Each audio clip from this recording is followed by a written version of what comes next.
Well, hello everyone, and welcome to another Land Effects webinar. My name is JR, and I work in the Client Success and Manufacturer Connection departments here at Land Effects. Today, we do have a special treat for you. We have a guest webinar presented by Carlos Perez of Perez Planning and Design. Carlos is here to talk to us about how a thoughtfully planned, designed, and managed park and recreation system can provide great benefits for the community and other parties involved. Before we get started, I do want to go over just a couple of housekeeping items.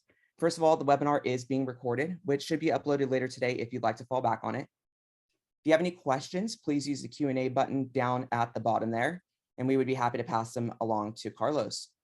As always, the chat box is there and is a great place for any comments, banter, or chat amongst yourselves.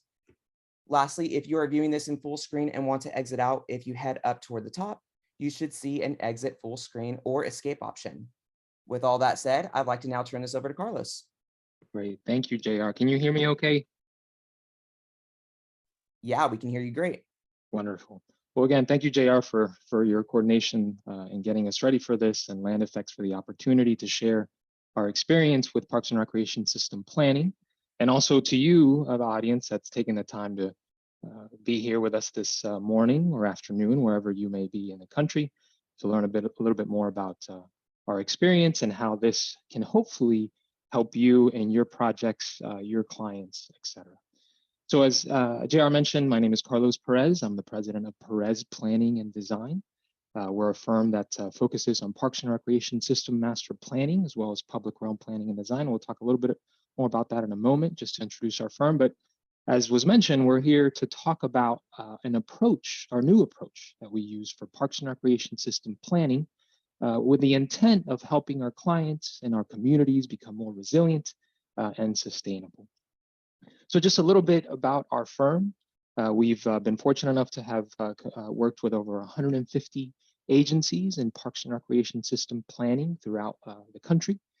For example, right now we're fortunate enough to be working with the city of Miami in Florida on their parks plan. We just finished the city of Atlanta's plan last year, Activate ATL. I've also worked with Washington, DC, Seattle, and other cities across the country.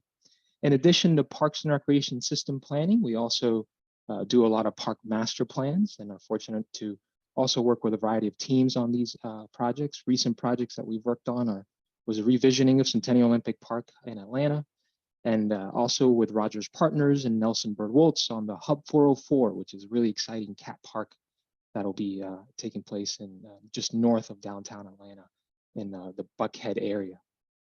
And in addition to parks plans, we also do a lot of trail plans and designs. We're fortunate right now to be working with the Atlanta Beltline here in Atlanta, Georgia, and designing 2 of their segments, as well as a variety of other projects in the Southeast as well. So a space that we really enjoy working in as well. In addition to this practice, we also volunteer our time with different organizations. And fortunate enough to be on the board for the City Parks Alliance, a nonprofit based in Washington, DC, where we work with communities to share the power of the park systems and communities. I'm also on the board of the Atlanta Beltline Partnership, a nonprofit here in Atlanta, ensuring the future sustainability of the system. And also on the Advisory Council for University of Florida, the Landscape Architecture Department, in case there's any Gators on the call. And also the Georgia Institute of Technology, their Advisory Council for the College of Design. So we really enjoy sharing our experience in not only with this organizations, but also with ASLA, NRPA, ULI, APA, and others. But what today we're here to talk about is how this new approach to park system planning can help communities become more resilient. And there's really 2 objectives that we wanted to share with you today. First is this idea that parks and recreation systems can generate multiple benefits in a community, whether it's sustainability benefits, resiliency benefits. But the key is that we have to do it through a thoughtfully planned and designed and managed public realm. That's more than just parks, right? That includes transportation systems and utility systems. So that's the first objective.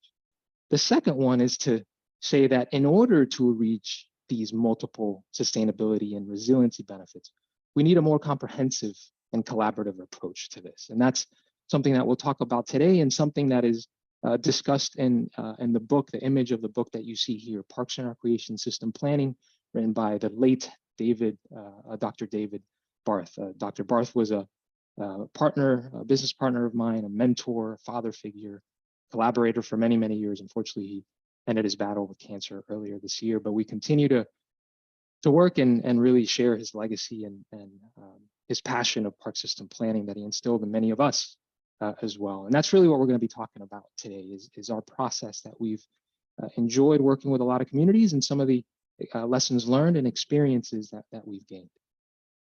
So to get us started, what I wanted to do was talk about the underlying concepts and the different influences that have informed and influenced our work over the years. And as you see these, I'm hopeful that you can see how they can also benefit some of your work as well. And then after we talk about these influences that will include project experiences, key initiatives, concepts from different organizations, we're going to provide a brief overview of this new approach that we've developed for park system planning. And then we're going to talk about 7 key factors that we have found to be important in this process, and then provide a few case studies of the implementation of this approach. So let's get started with the underlying concepts and influences. One that I'm sure many of you are aware of and may influence your work is this concept of sustainable communities, right? And this concept was highly influenced by the 1987 World Commission on Environment and Development. It was a sub-organization of the United Nations, and it aimed to unite countries in pursuit of a sustainable development and the importance of development that meets the needs of the present, right, without compromising the ability of future generations to meet their own needs. Now, in 2012, the United Nations System Task Team released what's called the Framework for a Sustainable Future with indicators and different dimensions. And you can see some of those here on the screen: the inclusive social development, inclusive economic development, environmental sustainability, and peace and security, and the different indicators under that. So for us, it was very interesting to begin to explore how many of these could directly or indirectly influence through the public realm, right? Be it through design of the built environment or through programs and services provided through the community. So that's one concept that really influences. We also looked at, when we were doing our work, we looked at the public realm or the park system as a broader portion of the public realm, right? If you think about the public realm in a city, right, it's not only all the different types of parks that are within a community, but it's also those different conduits that tie that system together. There's a diagram that we created many years ago that looked at how this might look like in the community, right? Your different park spaces, community spaces, and the connections of streets, greenways and trails, transit, blueways, utility corridors. And what was interesting to us is when we did some work for the city of Norfolk, and this image that you're seeing on the screen on the left-hand side is the public realm vision that we created for the city of Norfolk. And on the right is a figure ground diagram that shows all the publicly owned land in the city of Norfolk. So including parks and athletic fields, bikeways, et cetera. And what was interesting to us is that between 30 to 50% of this landmass, right, depending on the community, is in public ownership, right? So if you think of the power of that amount of landmass to influence and create change in the community, it's pretty impressive. And a very interesting way to look at the public realm as a conduit to make those changes. And there's some really great professionals and academics that have written and talked about this for many years. One of them is John CROMPTON, and one of his books, Repositioning, which talked about the community-wide benefits generated by parks and recreation. Has some great case studies and examples in that book that talk about economic prosperity, environmental sustainability, and alleviating some of the social problems and those that we see in the community. And one example is the image that we see on the screen, right, that many of us may be familiar with, and that's the High Line. And the amount of investment and therefore return on investment or impact that's created around the High Line. Another factor that influenced our process was this idea of placemaking and activation, right? So placemaking as a process of working collaboratively with local residents and stakeholders to create a place where people want to live and want to work and play, right? With the ultimate goal of creating a quality place. And the opportunity to do that at different scales, right? You as a public for the project for public spaces, it talks about, right, doing it at the city and region scale, and destination and the place scale. Also, a very impactful initiative is the Trust for Public Land, along with National Recreation and Park Association and ULI, Urban Land Institute, the National 10-Minute Walk Initiative, right? Ensuring that everyone in the country has access to a green space within a 10-minute walk. And you'll see that in some of the work that we do. Another influencer, and if you haven't read or seen of Galen CRANZ and her work at UC Berkeley, she's written some really great articles and books that talk about the impact of the public realm.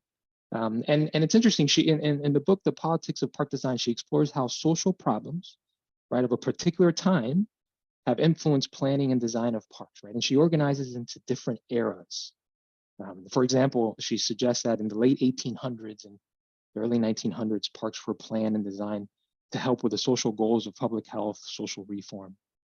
And in the mid 20th century, parks sought to help revitalize cities and increase participation.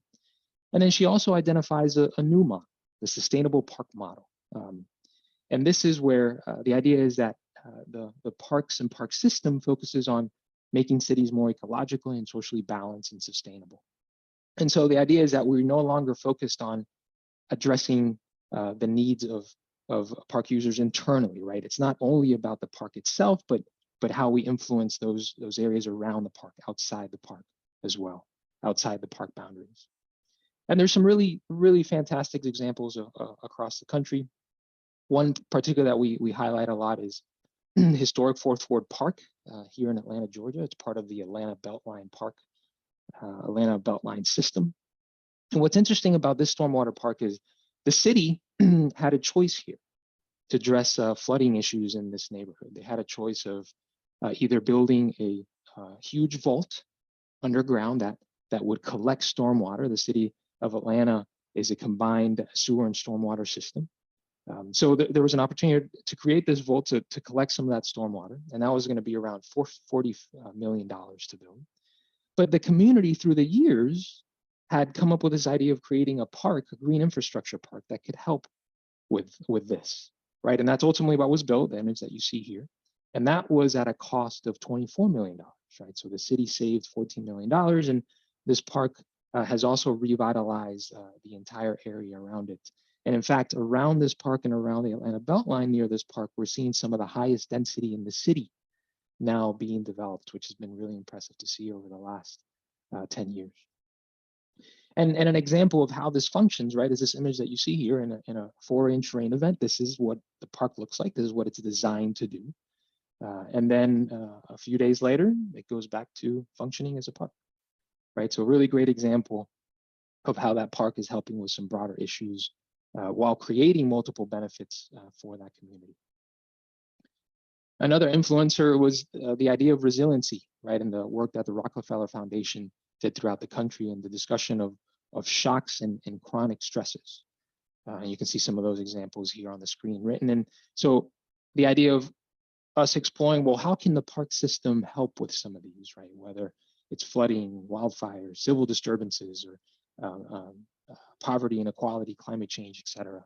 And that's something that we continue to explore with our clients as well. Also, a great influence on us was when we did the Miami-Dade County Master Plan for the vision for the park system in 2007, when we developed a series of principles that looked at improving the quality of life in Miami and in Miami-Dade County, and doing a lot more with the park system that had been explored previously. And an implementation example of that at a site scale was the work that was done in Kissimmee Lakefront Park. And this is something that Dave served as a principal of. And this is interesting. This is one that was done during the Great Recession. And so a lot of people would ask the mayor at the time, why are you building this park during the recession? And his response was, well, because we are under a recession. And there's an opportunity to develop a public investment that's then going to create return on the city in the future. And these are just some of the benefits that this lakefront park created for the city of Kissimmee. So ultimately, this led to this idea of creating high performance public spaces, as Dave mentioned in the book and also in his dissertation. And so what did he mean by that? Well, the definition is any publicly accessible space that generates economic, environmental, and social sustainability benefits for their local community. And an HPPS park can be a park or a trail or a square, green, natural area, plaza, or any other element of the park around that generates all three types of benefits. And as we're developing and working with our clients, this is something that we keep in mind, is how can our public spaces become high performing public spaces? And there's also criteria that was developed for this, right? There's 25 criteria, social, environmental, and economic, that are discussed in the book, and ones that we work with our clients to see how we can address in their community as well. So this is just, again, a brief overview of some of those influencers that have influenced our approach over the years and the concepts. Now I'd like to do is transition to this new approach to parks and recreation system planning that we've been working with our clients, and that can therefore generate multiple benefits. So our typical approach that we use is this 5-step approach, right? That each step builds on itself: the existing conditions analysis or context analysis, and leading to the needs assessment, where we go out to the community and collect input. And those findings lead to the long-range vision. That vision then we use to identify funding sources, phasing, implementation strategies, and ultimately develop a master plan document that we take for approval and adoption. So this may be similar to some of the strategic planning processes that you have done in some of your projects as well. The new approach is much more rigorous and includes a lot more steps that really enhance this collaboration within the community.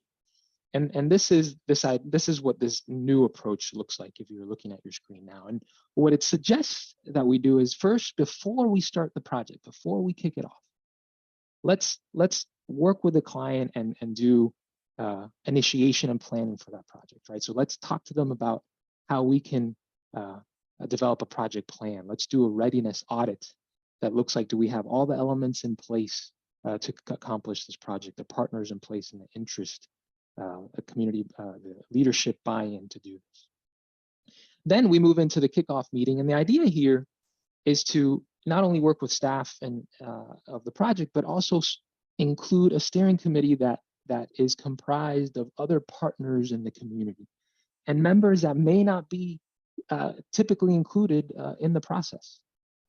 Right, so not too long ago, we completed a process where our steering committee was comprised of church leaders and school leaders and developers, others in the community that typically wouldn't be involved in a park system master plan. But what that started to do was cast out wider net of potential partners that could help drive the process, as well as help us implement the project.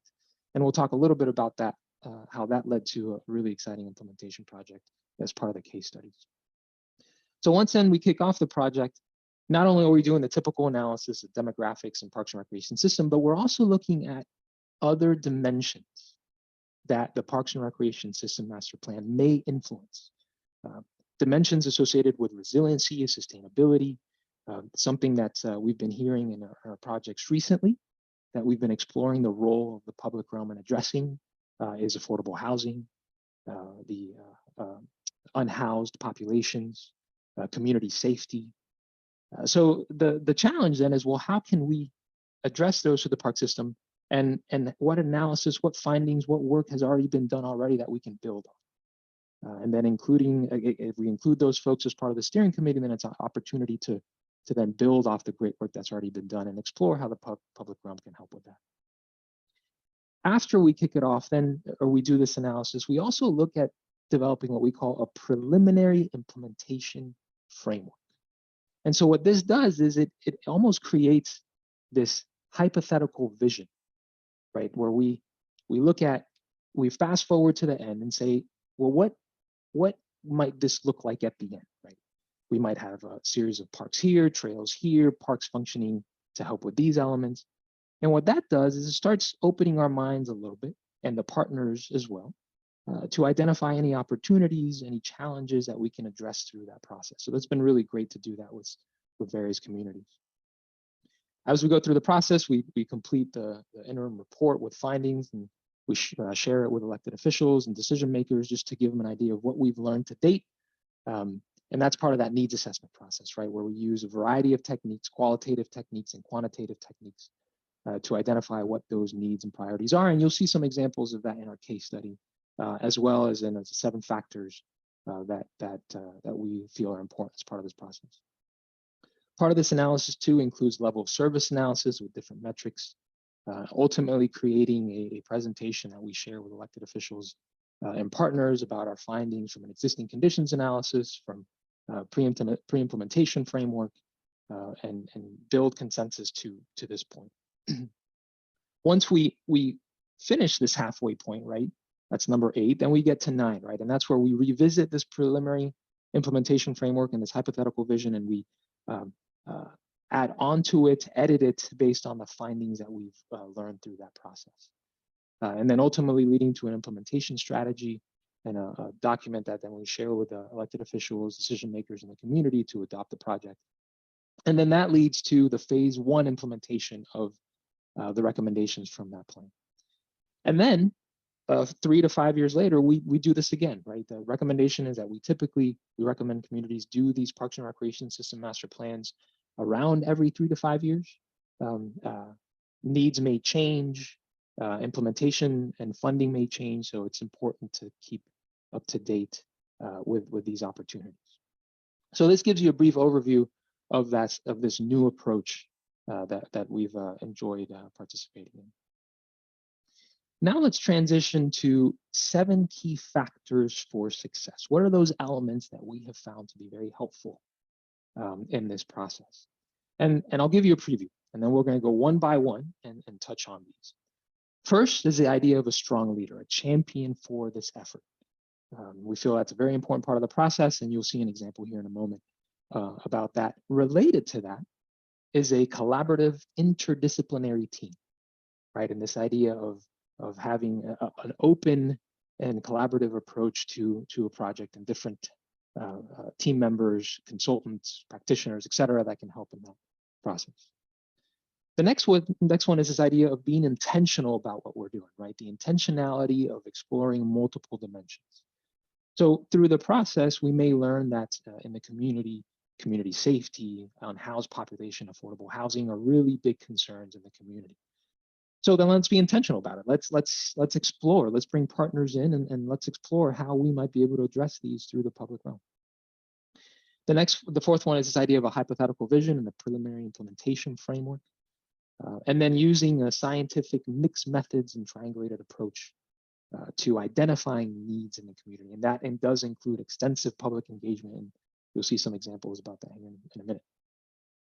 Also, the importance of using metrics, level of service metrics, not only from Parks and Recreation standpoint, but also from a resiliency and sustainability standpoint. And lastly, and this is something that we're very proud of in our industry as a whole, right? All of us as landscape architects and architects planners is doing compelling graphics, right? Where folks can see and be inspired by an image of what things might look like in the future. So what I'd like to do again is walk through these one by one and show you some examples of where we've been able to achieve this in projects that we've worked on. So let's start with this idea of a strong leader and a collaborative interdisciplinary design team. So this is a project that we did here in Atlanta, in the Buckhead area of Atlanta, just north of downtown and Midtown. And through this Parks and Recreation System vision that you see on the screen, what came out of that was this idea of a multi-purpose trail that would go right through the center of this area. And I'm really going to focus on this as one of our case studies, but a key part of this is that we had a strong leader, and that's Councilman Howard Shook there that you see holding that scissor. He really got behind this effort and allowed others to follow. We also had a strong project manager on the client side. That's Denise Starling there on the left with the red hair. And then also a great partnership with the Department of Transportation as well. So because of these partners, we also had a really great interdisciplinary team of different design professionals that help us take this from concept to implementation. And it's exciting that this has been implemented now over the last 10 years, actually. And there's one segment left that will begin construction here next year, which we're really excited about. So for us, this really was a great example of a strong leader and a collaborative process that ultimately led to a success story. And I'm sure many of you can relate with that example as well. The other one is this idea of intentionality, as I mentioned, identifying multiple dimensions and explore how Parks and Recreation can help with that. An example of it is that Soak It Up Philly, right? And how they used alley systems and streets to help with the stormwater basin. But on the right here too, you see all different dimensions that that could be explored, right, through a parks and planning process, and using this again as a way to explore how the public realm can help with many of these. The next item discusses this idea of a hypothetical vision and a preliminary implementation framework. This is an image that we did for the city of Groveland in Central Florida, and very early on in the project, this was at the existing conditions phase of the project. We developed this vision, right, that looked at where parks would go in the future, how they would be connected, natural areas, et cetera. But it got us thinking about all the different tools, funding opportunities, partners, et cetera, that it would take to implement the system over time. And the director, Mike Walker, then is using this as an implementation strategy that we later refined, right, and a vision that we later refined as recommendations. The fifth key factor is this idea of a scientific mixed methods triangulated approach, and now that's a mouthful, of identifying needs. As we all know, and as you all know in your projects, there is no one technique, right, that allows us to understand what the needs and priorities are in a community. If you just focus on public meetings, you're going to hear one thing. On the online survey alone, you may hear another. If you're doing elected official interviews, that may be another input source. But the idea is to use as many of these as you can.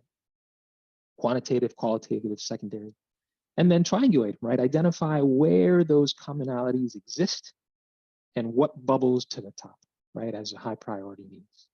And that we have found to be very, very helpful in creating consensus within the community. A key part of this is public engagement, right, and using different techniques to collect this and get people excited about the process. One that we've really enjoyed doing is creating a brand and a platform, if you will, for our projects. When we worked in Washington, D.C., the client there developed this logo of Play DC, right? In Miami, we're talking about Reimagine Parks Miami.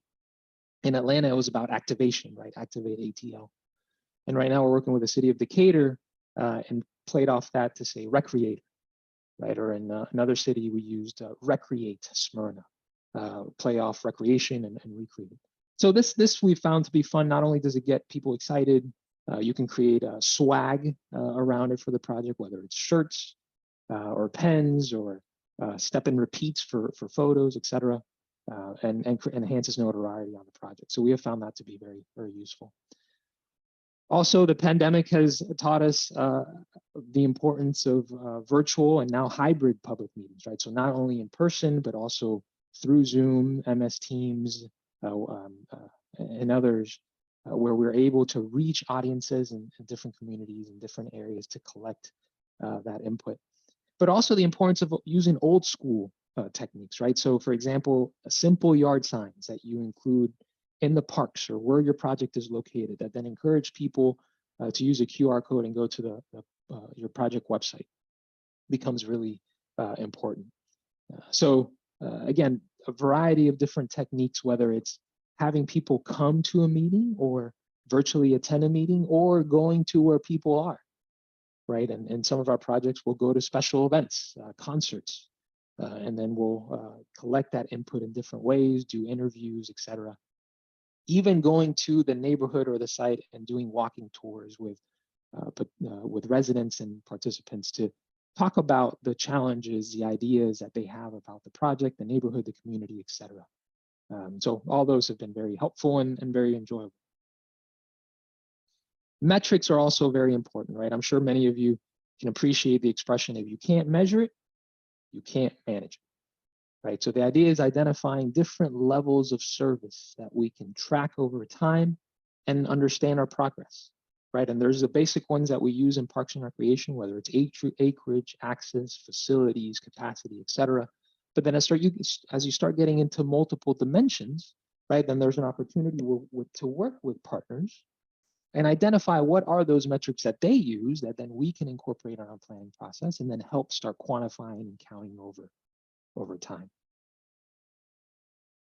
And then the last factor, as we discussed before, is compelling vision and graphics, right? So not only written content, but also really exciting images that show graphically what this park system might look like, where the parks will go, what areas may be in need and where they will go, how are they going to be connected through major boulevards, greenways, trails, et cetera.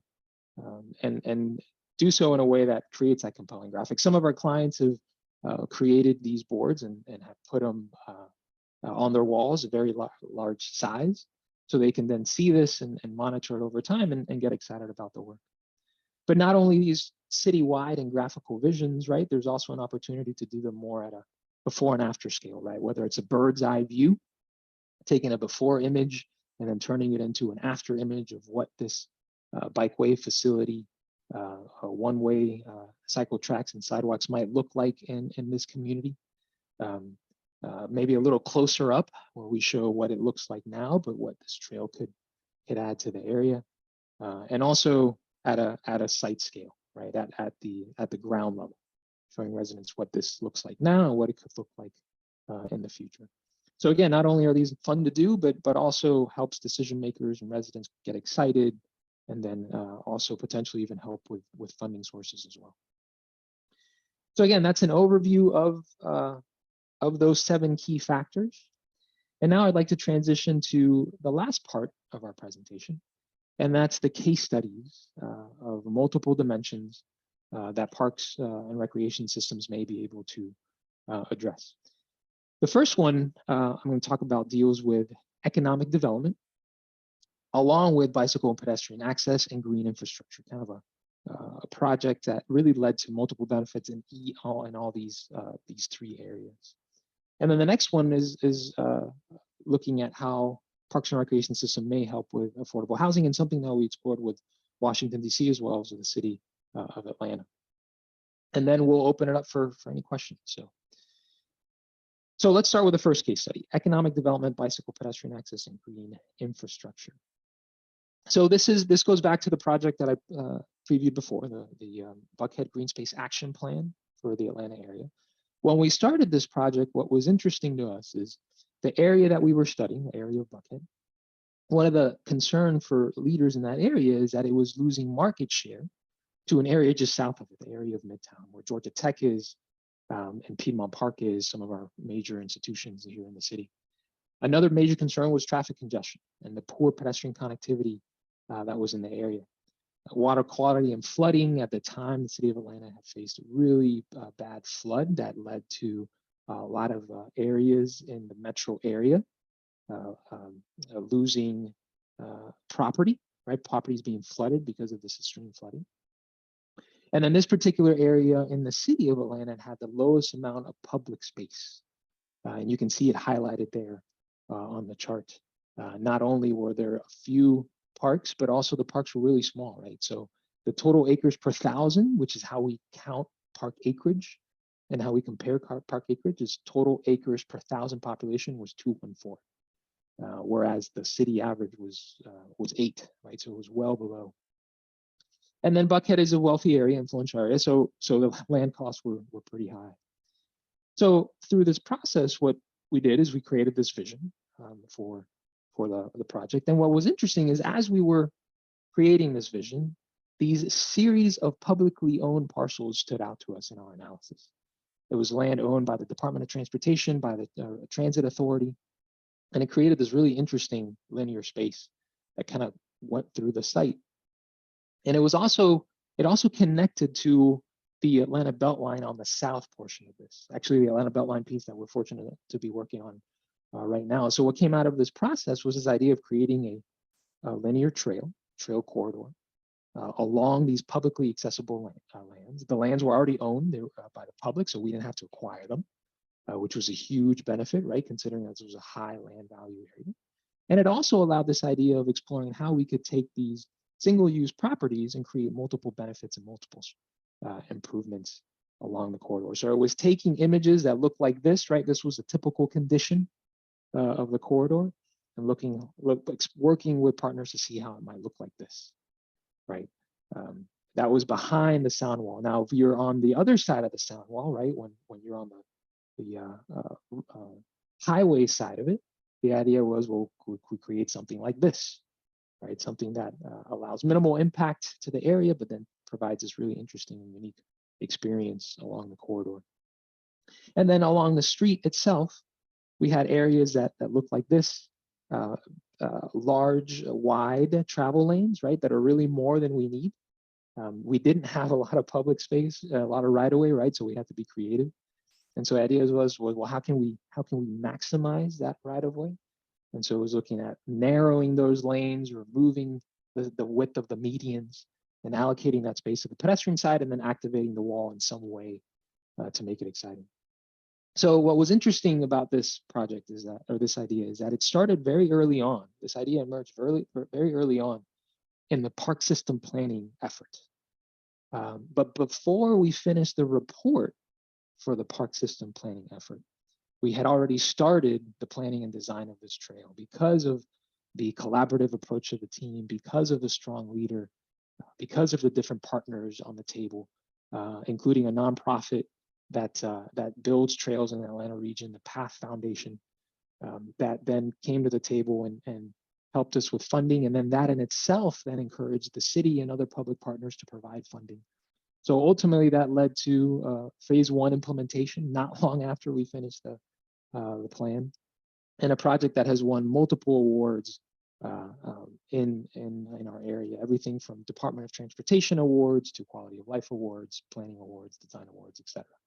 So really a great process, really great project that started with that collaborative process. But again, the strong leader, collaborative team, etc. Something we're really, really proud of. The other example also in this area was green infrastructure. As I mentioned before, around this time, we had a lot of flooding in the area. And so the dots that you see in magenta are areas where there was extreme flooding that occurred in properties, homes that were flooded because of this flood, right?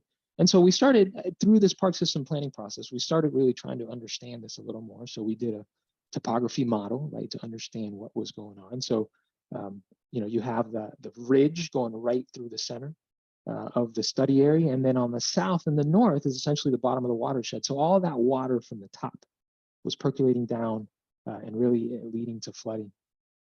And so what we did is we zeroed in on a particular area that was within valleys of the topography and the built environment to explore, to see if there's anything we could do upstream that could help with downstream, right? So anything we could do with water flow up in the top, is there any way to slow it down that in the future could help and minimize that impact in the bottom of the watershed? And what was interesting is that there was a really big site at the time. It was a 14-acre site that wasn't developed. At the time, it was owned by Wells Fargo. They didn't have any development plans for that particular site. This was in the recession, so they were actually debating whether to sell it off or what to do with it. So we met with them. We had some other vice presidents come down from Charlotte and meet with us, and we shared this idea of, well, what if we took your parcel, right, this land here, and rather than exploring how we could create a strategy where the parks not only helps you from a stormwater management standpoint, right? Not only does this parcel help with stormwater for the future development that will happen within this site, but also potentially downstream, right? Considering that we know that the economic development value of a park is impressive, right? Within that first 100 feet, property values can go upwards of 22%. And then from there, it kind of goes down, right? To 15%, 5%. And then after 1,300 feet, right, you lose that premium value, right? So sharing this idea with them, what if we created this park in the center that amenitized, that created that value for your property? And also, again, explored how we could use it as a stormwater site. So when we created some concepts for them just to see how the land could be organized and development pattern parcels for them and park parcels. So ultimately, for us, what was really cool is that they went along with this idea and they created this green space. This is what it looks like here, that serves to collect the stormwater for that area. There was exploration about how this could help with more of a regional strategy, but unfortunately, it didn't work out. So what we decided to do is we created this green space. This is what it looks like here. That serves to collect the stormwater for that area. We had there was exploration about how this could help with more of a regional strategy, but unfortunately, it didn't work out. So what we decided to do is we created this green space. This is what it looks like here. But it did lead to this really great green space that helps with stormwater. It positioned the site for redevelopment, and now it's a really great site that is providing a variety of benefits for that community, which was pretty cool. The last example within this area as well is the economic development, right? And as we mentioned before, Buckhead area was concerned about losing market share to Midtown. So how could we create an opportunity to address that challenge? And so we share this idea of was there opportunities to create central urban parks or urban parks in key areas of the city or in the Buckhead area around different characters. The southern part of this particular area is a much smaller grain, a much smaller development, smaller blocks, smaller buildings. So there could be a green space there. And then towards the northeast side, it's larger blocks, larger buildings. So there could be another space over there, considering that if we created the space, there would be a premium, right? That it would create a long development. So that ultimately led to the Community Improvement District hiring Rogers Partners, Nelson Bird Woltz, and we were fortunate enough to be a part of that process. So then create this concept of what's called now Hub 404. And so it's this really great design, green space transit facility that will go in this space. And some really beautiful images of what the space would look like, how it will integrate with transit and traffic, as well as providing well-needed green space along the area, both for passive recreation as well as for community gathering. So this is something that's ongoing, and there's actually a first phase of the project being done shortly, which will be the bridge portion of it. That's really exciting. So a process that emerged again from this park system planning process that we were really fortunate to participate in. And then the last example I wanted to share with is one that we hear about a lot in the projects that we work on, especially in urban areas. I'm sure something that you're hearing as well is this idea of affordable housing, right? And how can we, what could be the role of affordable housing, and how can parks help with that? So one idea that emerged was when we were doing some work for District of Columbia. District of Columbia has one of the highest number of recreation centers of any park system in the country. But at the time we did this project, a lot of those were small and just not meeting the standards, right, that the vision had proposed for high quality parks and recreation centers. And you can see it here on the map where those recreation centers were and throughout the city. So it was really throughout the city that were just not up to par. And that's those centers with a red halo on them. Those are ones that were just substandard. So the idea was, well, is there an opportunity to explore this from an affordable housing standpoint? So we worked with an architect and we looked at it in a couple of ways. One was, is there an opportunity to take these recreation centers, many of them which were really small, surrounded by parking in certain areas, and could we redevelop them as a mixed use building, right? Where the recreation center is literally built into this building. And so the Parks and Recreation would provide a long-term lease for the land, and there would be a center integrated into that part of the development. So this is something that was a compelling idea. This is also something that we shared with the city of Atlanta, and something that could be explored in the future as well. And we know that there's interest to do so. So again, a really interesting opportunity on the role of recreation centers and in this case, affordable housing. So with that, I thank you for the opportunity to share these ideas with you, for staying on through this presentation. And I hope that you've seen how we've achieved these objectives, right? The idea that parks and recreation systems can provide multiple benefits, right? Whether it's transportation, stormwater, economic development, affordable housing, et cetera. But the key is that we need a more comprehensive and collaborative approach to doing that. So encourage you to purchase this book. As Dave used to say, if you're looking for cheap firewood or paper to light your fire, right? You can buy this book, and then after you review it and read it, you can toss it in there. But again, thank you for the opportunity. Thank you, LandFX, for the opportunity to present. And I guess we'll open it now to any questions that you might have. Thank you again.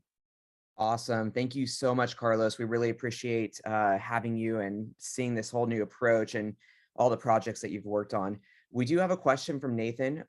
First off, Nathan, thanks you for your presentation. Nathan is interested in how your process jumps ahead to include the preliminary implementation. And he's just kind of wondering if you've run into any issues or negative backlash with the designs or graphics being presented earlier in the process before going to the public or conducting surveys, et cetera. Yeah, thank you for that question, Nathan. A very, very important question. Because of everything that you've identified, right? This is a preliminary vision that remains internal to the team and the steering committee, right?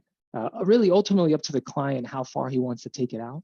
But the key is to really keep it internal, because the idea is for then the design team and the client to then explore what opportunities this preliminary vision may lead to, right?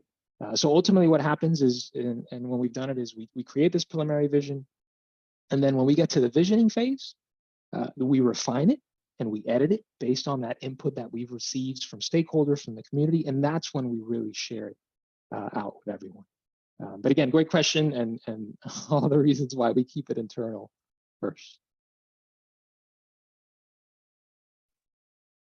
Awesome. Well, we'll give, if anybody has any other questions, please feel free to put them in. We do have one from Amanda here at Land Effects. What are some of the top strategies to implement a better parks and recreation plan for like smaller communities with less resources? Is there like a few best first steps to get the ball rolling? Yeah, so that's something that we're actually working with right now in a few small communities. When they are small communities and resources are limited, part of the strategy that we've helped our clients get to then approve the project, right, is essentially to do a mini presentation of the power of the park system to elected officials. There was one community that I was working with where the director wanted to create a park system plan, but the elected officials just didn't really see the value in it. So we created a presentation with much of the information that you see here to show them what that benefit was. We also did some research into the community beforehand to understand what some of the issues that the elected officials were concerned about, and then looked at, kind of shared some ideas on how the parks and recreation system may help with those case studies, et cetera. And many times that has led to them making a decision to move forward with the project. One example in particular was in South Florida, where the community, the director wanted for many years to do the project, but the elected officials didn't want to do it. So what we learned was their biggest concern was maintenance costs. If we do a park system, that's going to lead to more parks. That means we have to get more maintenance people, and we just can't do that. So then we shared with them the different strategies that we would approach on how a park system plan can get to recommendations to reduce the maintenance cost and dependency on the park system. And that actually was what triggered them to say, actually, let's do this process, and led to some really great recommendations in addition to that as well. So those are some thoughts. Thank you for the question. Awesome. Well, thank you again. I don't have any other questions at the moment. We'll give a couple more minutes, but we really appreciate your input and everything that you've given, to everyone here. And we're excited to see more of your projects in the future and see where this all kind of leads to. Great. Well, thank you, JR and Land Effects, and all of you again for taking the time to be on the call. Awesome. Well, thank you, everyone. We hope that you have a great rest of your afternoon and weekend. We're heading into trade show season, so we hope to see some of you out there as we go into the season. And yeah, thanks so much, everyone. Have a great, do you want actually one quick little inputted question here? What are your favorite parks? So I'm a little biased because I have one near me that I really love because it encapsulates all the things that we talk about of the power of the park system. That's Piedmont Park here in Atlanta, Georgia. It's an Olmsted design park, but really beautiful park. A lot of multi-purpose / passive areas that are activated in a variety of different ways. and provide multi-purpose, multifunctional, multi-generational opportunities. A really great playground that is designed in an artful way. So it's not typically designed playground that you would buy off the shelf, but one that was really more of an art piece. Really great trail system and that connects to all areas of the parks and really provides for great running and great festivals to set up along the way, as well as buildings of different sizes that allow partners in the community to rent them and to host activities and weddings and festivals on them. And then a sports area, right? An area where it has multi-purpose fields where they play soccer, kickball, softball, etc. And then that park, because of all that beautifully planned and designed green space, and it allows for the community to really benefit of it as well. So that's one that again, I'm biased, it's close to home, and one that I really love. That's awesome. Sounds wonderful, especially for those of us in smaller towns. We don't quite have, parks of that stature. So it's really, really cool to hear. Well, again, we thank you so much. Definitely, there's a lot of information and, a lot of things to take away from this presentation, and we really appreciate your time. And if there's anything anyone needs, please feel free to reach out to Carlos. He has his information there on the screen, or you can go ahead and give Land Effects a call. Thank you, everyone. Again, have a great weekend, and we'll talk soon. Thanks, Carlos. Bye-bye. Thank you. Bye-bye.